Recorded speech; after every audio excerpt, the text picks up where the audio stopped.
a young man who I have a great relationship with for years, of tremendous respect. I never saw respect in his eyes ever again from that moment. It just shut down our relationship. I was not part of the grid. I was not part of the matrix.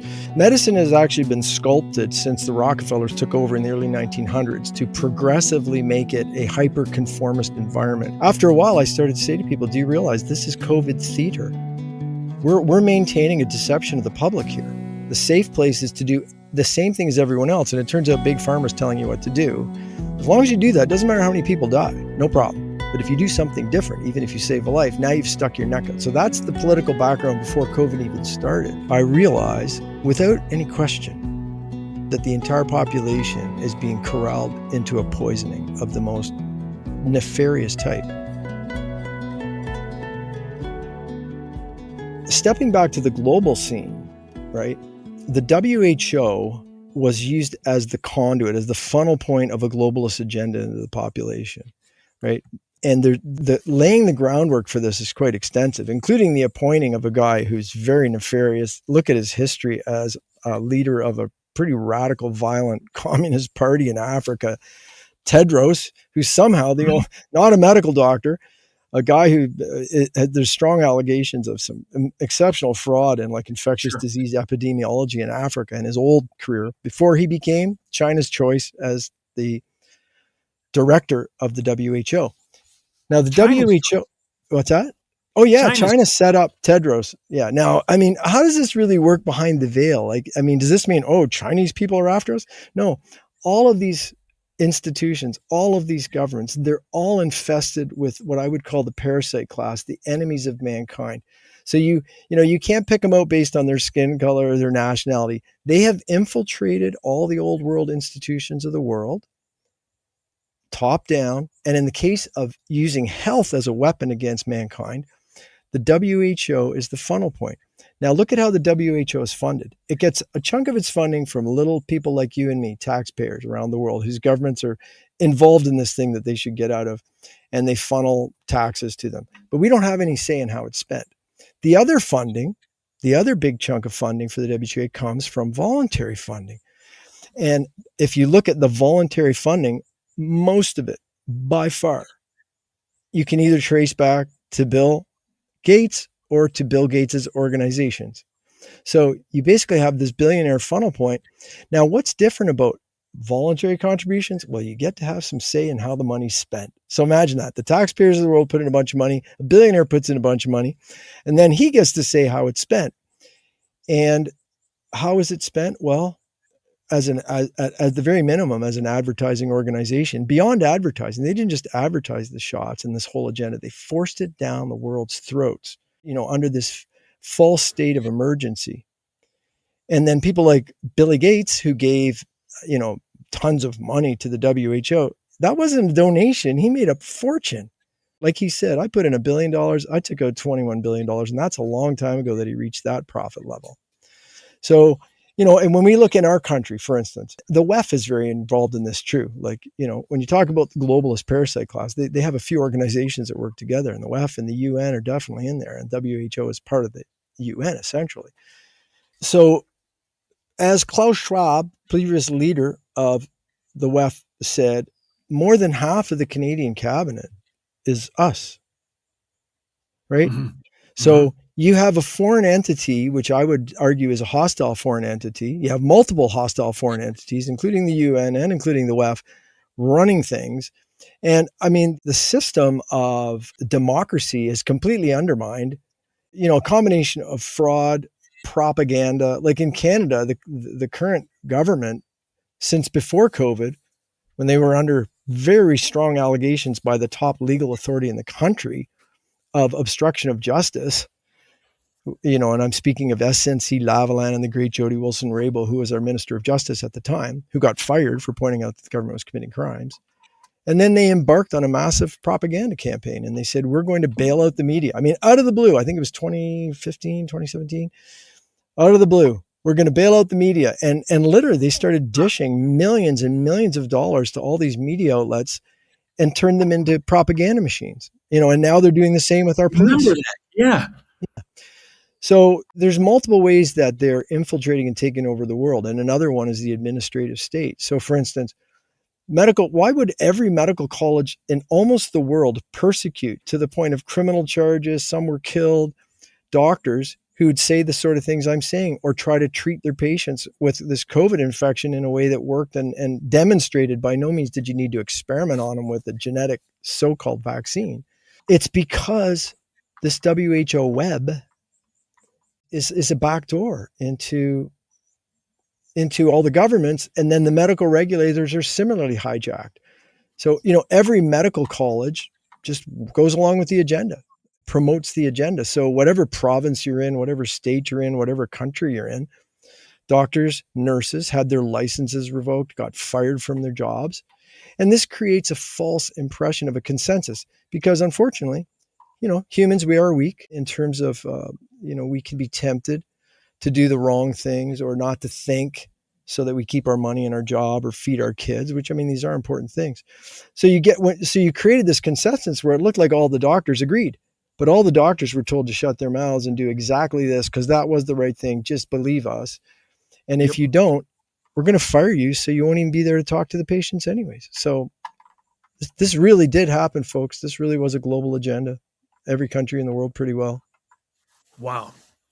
Hey, I got to ask, I have to throw this in. I'm in Montana in the Bitterroot Valley, just south of Missoula. I guess it would be about a 4-hour drive if I were to go up to Alberta. But we have a place here called Rocky Mountain Labs, which is a level 4 biohazard research institution of the NIH. It's under Fauci, of course. And I've heard it said that lots of COVID-19 vaccine research was done here. Are you familiar with this institution at all? Not that particular one, but yeah, there was definitely a network of institutions that were used. Some of the research even moved into Canada at one point, and then the finishing touches in Wuhan in terms of the virus and the genetic sequence of the virus. It's really the spike protein, which is the main modification, the weaponized part of this coronavirus, is a parallel genetic sequence used for the injections to genetically modify people to make it. So I'm not familiar with that particular one, but it wouldn't surprise me because there was definitely a network of labs used. Mm-hmm. Mm-hmm. So after all of your research and all of your findings, did you end up losing your license, and how were you persecuted in that way or in other ways? Yeah. Well, that's interesting. So imagine it's early 2021. I'm on a mission to stop people from being fraudulently poisoned. And I set down my income. I resigned from my jobs. Like, imagine, I didn't take my career lightly. I worked very hard from the time I was a kid to where I was. But I told the college I'm taking a sabbatical, the medical college I'm taking. And true was, I did walk away from actual clinical practice. I've never actually made a dime since then doing clinical medicine, despite working way more than I ever have. And I began to publish the truth. So the first thing I published, for instance, was a simple video called "This Is Not a Vaccine." Shortly after that, after consulting with Reiner's team, I consulted an essay and a video about how that doctors and nurses, I was warning them, doctors and nurses said, be careful. We're being coerced to commit medical assault against population. This is actually against international law, federal laws, provincial and state laws. Like, it was against everything, which was wild. I'm like, wow, isn't this weird? Like, the medical college is now enforcing medical assault and malpractice, and I'm having to give up my practice to try to protect the public against it and warn them, and also trying to warn the doctors and nurses. So, and I just got really busy on that, and I kept going. I kept going, and within the first year, I'd reached millions of people. At one point, I was using 23 languages, and unfortunately, I had to set that down at one point. But at one point, we reached people all around the world. I know we've saved a lot of lives. A lot less people took the shot, and I feel good about that. So, partway into this, the college launches an investigation into me based on what? Well, I'm not the only doctor that got persecuted in Canada for doing the right thing by these people. And they didn't need patient complaints. They would just make them up. Like, they would get the public health officer to complain against Dr. Phillips, or somebody wrote something on, I think mine was, they showed a tweet. Some guy tweeted isn't it scary that this guy works in our hospital about me and I don't even work in his hospital? Like, I don't even know the guy. That was the foundation of their first investigation. I mean, they just based anything. And the point was, it's like when a criminal gang grabs you by the neck. It's like, look, there ain't any rules here. You're just going to submit. That's how this goes. Now, on the other hand, I was more on a mission from God, which was to save lives. And I was like, whatever. In fact, my first, a real partner in this fight with me has been a good guy named Michael Alexander, who's a constitutional lawyer and committed a lot, given up a lot in this fight. And when he told me they were investigating me, I said, well, that's great. And he goes, how do you figure? And I said, well, if they've got 19 investigators investigating me, they're going to go on my website, right? And they're going to learn all this important stuff because I'm not making it up. I mean, I might write articles for the public, but I reference science, I explain things. I said, so I think that these investigators are going to go back to the leadership and say, no, we don't need to go after this guy. We need to call this guy in, or we have a major problem. And he's right. That didn't happen, to my surprise. A little further into the story, there was a group of really heroic doctors like Dr. Roisin Killian, Dr. Francis Christian, Dr. Stephen Maltos, Dr. Patrick Phillips. And you know how when you guys had the Great Barrington Declaration in the US, we put out a declaration in Canada, but we also met because people that knew what was going on. Now remember, they really propagandized the public. So it's only a small portion of the population, but that's a lot of people that was lucky enough to know what Steve Maltos and Francis Christian and Mark Trozy and Patrick Phillips and others were saying. And they didn't want the shot in them or their kids. So they were desperate to get exemption notes because they also wanted to keep their jobs, because feeding your family, keeping your home, keeping your job, or your kids want to play sports and that's their dream. All these reasons, people were being coerced. So we really sat down and said, well, you don't need an exemption to be forced a medical thing. Like, that's crazy. Like, we're going to punch you in the head unless you have a note, right? Yes. But we said people are desperate. So we did a lot of research. I met with lawyers and we had conversations. And in the end, we said, well, the fact that you don't want it means you're exempted because it's a medical crime to give somebody an injection they don't want. So we issued some exemptions and began this process. And when they saw that, anybody who initiated, if somebody would report to college, because people were conned, right? So somebody owns a grocery store, and they've got one who comes in with their exemption, and the grocery store owner is like propagandized, living in fear in this whole psyop, and he's like, "Wait, I've got one worker who's saying I'm not going to take the shot, and the rest of us are going to die because of him." So they would report them, and the college would go after whoever wrote the notes. So then they started another investigation into me. But this is where it gets even weirder, and it shows how sinister they've become. It's a bit of a sad thing. It's like when you watch somebody fall that far from grace. Yes. There is a doctor named Dr. Crystal Luchkiw, and she's a good doctor too. And she went against the agenda. For instance, she wouldn't commit fraud on death certificates. When they said, look, this patient died of COVID, she goes, that patient died of stage 4 cancer. No, they died of COVID, change the certificate. Why would the administration of hospitals say change the certificate? Well, because remember that big flow of money from the WHO managed system? The hospital gets more money for a COVID death. Right. So for God's sakes, if you can justify it, swab their nose. Hey, it turns out tons of them are positive when you do that. You can. Yes. So she went against things like that, and she spoke out. And then someone accused her of giving an exemption to a fellow who had a liver transplant, which of course would be a very good idea, though they never even proved it. But based on that, they went after this young doctor and began the process of destroying her clinic and destroying her young family and getting them to lose their home and all the things that they were doing. And they do it in front of the other doctors. So the doctor, no, man, you know what? Just go along with things. Yep.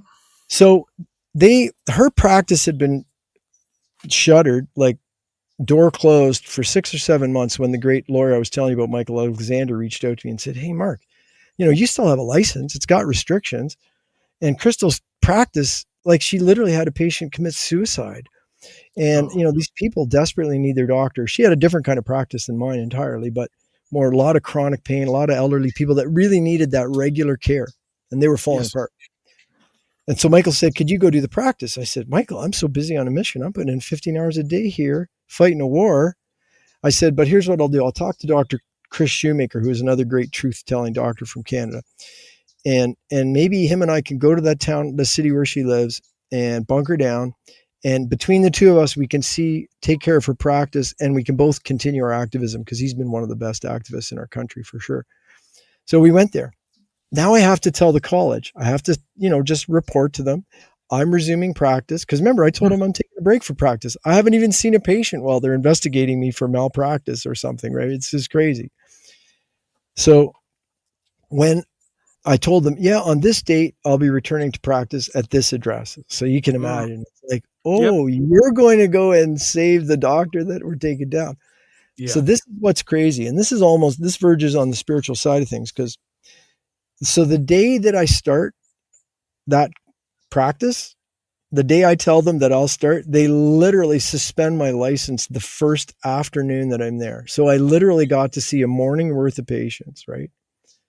And they suspended my practice. They launched another investigation into Dr. Shoemaker at the same time. And within a few days, poor young Dr. Luchkiw watched all her equipment leave the building and watched the end of her Oh, medical practice. But here's the thing that's crazy too, and why I said it's a bit spiritual, because these shots are super toxic, and and anybody who can still think knows it. You can look at it a lot of ways. You can study the data, you can study the microscopy. You just walk around your neighborhood and ask people, "Do you take the shot? Do you have cancer?" And start looking at what's going on. It's a bit obvious to those that can think. But in the first 4 people I saw that day, I saw 6 major adverse events that had happened to them while their doctor was sidelined and someone else had injected him at some clinic somewhere with this injection they were putting in everybody. And by that, I'm talking new brain cancer, new lung cancer, big blood clots in the lungs, blood clots in the legs, hemorrhagic rash all over 2 of them for just an extra one, Bell's palsy. you diagnosed these things? I've seen these people who haven't seen their doctor, who wouldn't have given the shot for 6 months. And these are what they've come back with. I mean, some of these things have been diagnosed, but during that 6 months, they got the shots and they came out. Yeah. So at a certain level, like, I mean, I'm mostly a doctor and a scientist. So, I don't go too far into the spiritual realm, but it's good to have at least, you got to have a leg on. At that point, it just was so obvious to me. It's like, wow, I've been so right about everything I've warned about. And it's so clear how wrong the medical colleges, how they've literally become minions of evil. That on the Yep. same day, I would say all these people showing me, oh my God, I was right to try to stop these shots. Yeah. And over here, the college is like, we're getting you out of practice, boy, and you're not saving Dr. Luchkiw's practice. It's crazy, man. It's crazy. You needed that experience to get out there and have that one morning with those patients to prove everything. Yeah, not that. Yeah, and I mean, in a way, I didn't need it because I've been studying the data from the Sure. beginning, and the data is so clear. I mean, this shot, when they rolled out these shots that we tried to stop, look at U.S. VAERS data.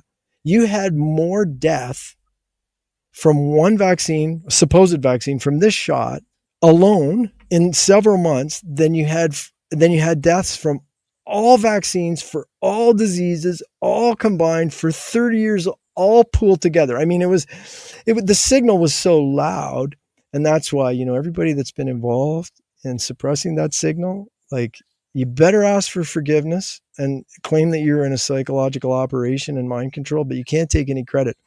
But otherwise, I mean, people need to realize, I mean, these people are serious about killing us.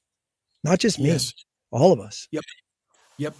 Well, let's briefly talk about actual figures. I mean, however close we can get to the actual figures, what would you say is a ballpark figure of percentage of people who have taken the shot? Let's say an average of, I don't know, the original shot or shots plus a booster, in that range. Percentage of these people who have been damaged, who have some kind of sickness because of it. Above 50? Well, I think ultimately, yeah. And here's why: this injection, or weapon, if you like, has multiple phases of impact. Right. So, Yes. I mean, there's some people that just drop dead right away. And we all saw it, like the person shaking in the bed, when they got the shot. So there was like, its anaphylaxis rate was 6 times normal. So, I mean, in terms of having a sudden dramatic reaction and potentially dying, it was more than normal, but that was just the initial bump. Then you got into the early blood clots, strokes, pulmonary embolisms in the lungs, the heart attacks, the myocarditis, the sudden dropping dead from heart arrhythmias that we saw young athletes do. That was kind of a next phase. So that took a bunch of people out over those next months, right? But see, then you get into the like we're into, like, sort of, I don't know what you want to call the phase, but now we're into phase. What you're seeing now is first of all, dramatic cancer genesis. And, when you look at mechanisms, there's 28 very reasonable mechanisms by which, and growing, that list keeps growing. We keep studying it. Like, how could these shots cause cancer? Well, here's 28 ways. And of course, genetically modifying a cell with a genetic modifying injection, screwing around with chromosomes, for sure, that's a great way to trigger cancer. If I see somebody with an indication, even like subclinical, if I see an indication they have myocarditis, I'm getting on the phone with an intensive care specialist in this, and this person is going to be transferred to an ICU and meticulously taken care of in the hopes to minimize the damage. HIV/AIDS was caused by the HIV virus. Well, the new AIDS is caused by these COVID shots. When the bureaucrats in the government say you take a shot, you take it. And if you don't give it and go along with it and you say anything against it, you will be in big trouble to the amount of hundreds of thousands of dollars in loss of your career. However many of us are aware of what's going on, we have to deal with this because the survival of our descendants and the survival of humanity as a free and dignified species is completely on the line.